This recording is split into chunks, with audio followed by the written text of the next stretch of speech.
আসসালামু আলাইকুম ভিউয়ার্স, আজকে আমি মাছ চটচটি দেখাবো। তো প্রথমত আমি পেঁয়াজ দিয়ে দিলাম, একটু রসুন দিয়ে দিলাম। তো এটা হচ্ছে মরিচের গুঁড়া, হলুদের গুঁড়া দিয়ে ভালোভাবে এটাকে নেড়ে দিব। আর একটু মরিচের গুঁড়া দিয়ে দিলাম, ভালো জিরা গুঁড়া দিয়ে দিলাম। তারপর এটাকে ভালোভাবে নাড়বো, নেড়ে হালকা একটু পানি দিয়ে দেব।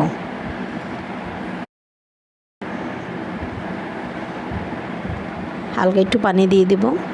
আর এখানে আমি টমেটো পেস্ট করা দিয়ে দিলাম। এটাকে অনেকক্ষণ ধরে একটু নাড়বো, এবার একটু পানি দিয়ে দিই। পানিটা দেওয়ার উদ্দেশ্য হলো মশলাটা যেন ভালোভাবে কষে। না কষাইলে মশলাটা ভালোভাবে না কষলে তরকারিটা ভালো হবে না। তো আমি মাছ রেডি করলাম। তারপরে যে মাছগুলোকে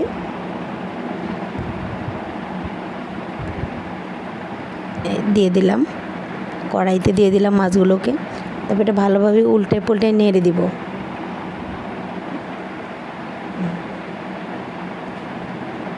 দেখেছেন কেমন হয়েছে?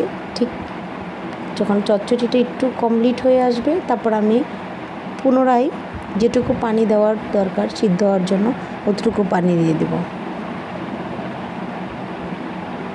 পানিটা দেওয়া কমপ্লিট, কিছুক্ষণ আমি রেখে দিব। তারপর এটা নামানোর আগে একটু ধনিয়াপাতা দিয়ে তারপর এটাকে আমি নেমে ফেলব। ধন্যবাদ ভিউয়ার্স।